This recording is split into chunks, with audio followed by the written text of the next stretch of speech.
бала чакам менен конокко кетип атып, түптө авария болдук. Түптө ошол алдыбыздан чыгып, прямо келип туруп урду бизди. Прямо келип туруп. Ошондо прямо келип урганда, мына бул сүрөтү, ошол чекеден биз кетип аткан сүрөт. Сол жагын.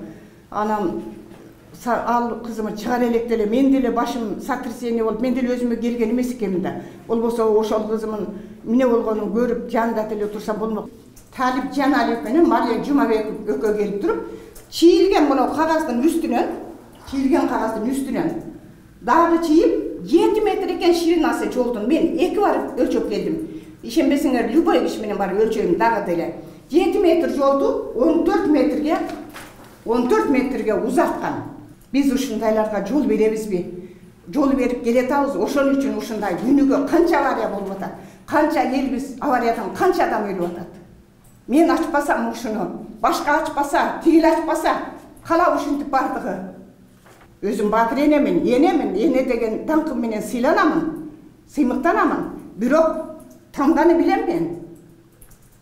6 ай болду, жарым жыл болуп калды. Эч нерседен дайын жок.